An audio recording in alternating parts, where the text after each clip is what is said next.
Come on, come on, don't make me do this myself. Send me.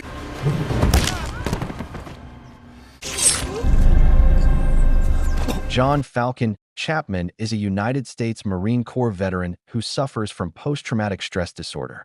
Tormented by his past and unable to find peace, he plays Russian roulette in his small, dimly lit apartment, staring death in the face.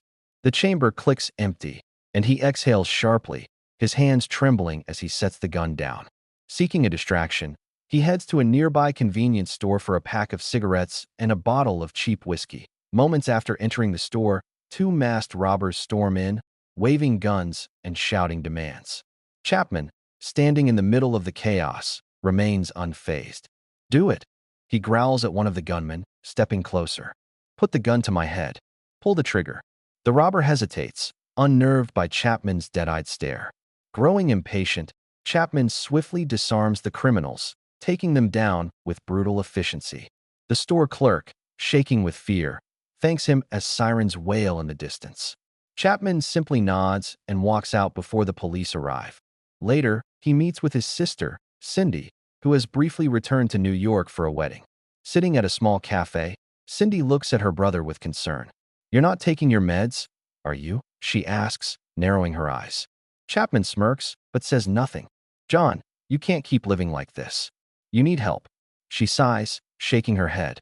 "I have to go back to Brazil. The kids at the nonprofit need me."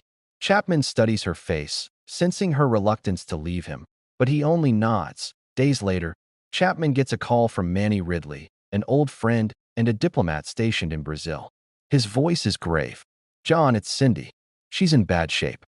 The words hit Chapman like a freight train. He doesn't hesitate. Within hours, he's on a plane to Brazil. Upon landing, Chapman meets Tiago Santo, a seasoned detective, and his younger partner, Carlo Baroro.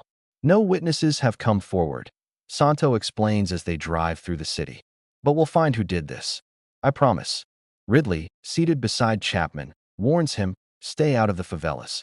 They're run by gangsters. This isn't your war." Chapman stares out the window, jaw tight. It is now. Catarina da Silva, a tough but compassionate beat cop, takes Chapman to the alley where Cindy was found. Blood stains the pavement. "She was left for dead," Da Silva murmurs. Chapman clenches his fists, his rage simmering.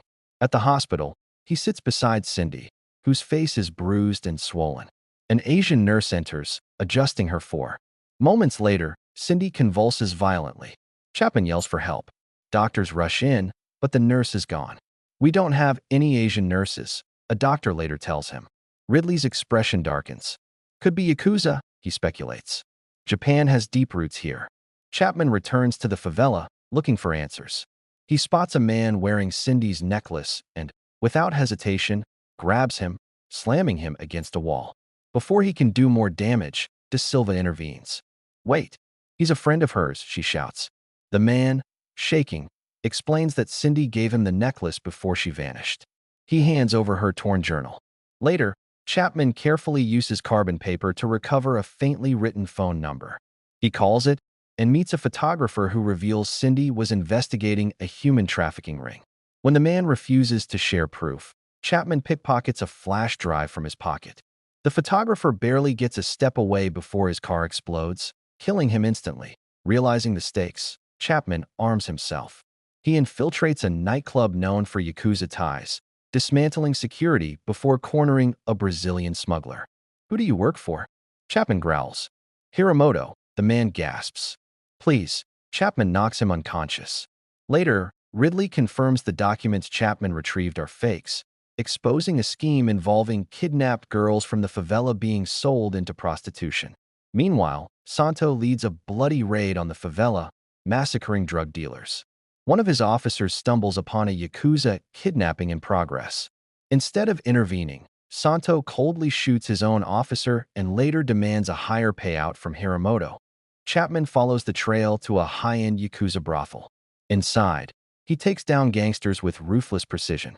Just as he's about to leave, Santo arrives, gun drawn. "You're making this messy, Chapman," he warns. Da Silva appears, weapon raised. "Step aside, Santo." Glaring, Santo holsters his gun and walks away. Chapman, growing suspicious, hands the trafficking evidence to Santo but catches him slipping. He knows too much. Acting on instinct, he orders De Silva to protect Cindy. She arrives just in time, shooting the same Yakuza assassin who had posed as a nurse, determined to end things. Chapman stakes out a clandestine meeting between Santo, Baroro, and Hiramoto. After tipping off Ridley, Chapman launches an assault, eliminating Yakuza guards before facing the three traitors. Santo fights back, but Chapman is faster, deadlier. Baroro falls next. Finally, Chapman corners Hiramoto, who sneers, "You think you've won?" Chapman pulls the trigger as Santo lies dying. He gasps, "It wasn't me. I didn't order the hit on Cindy." With his last breath, he hands Chapman a key. Locker, full of proof. He then looks at Chapman pleadingly. After a moment's pause, Chapman tosses him a gun. Santo nods in understanding and takes his final action. Days later, Chapman sits at a cafe, nursing a coffee. Ridley slides an envelope across the table. "State Department could use a man like you," he offers. Chapman considers it, then smirks. "I'll think about it." As he walks away, the weight of his actions lingers, but for the first time in a long time, he has a purpose. Thank you for watching, and don't forget to subscribe.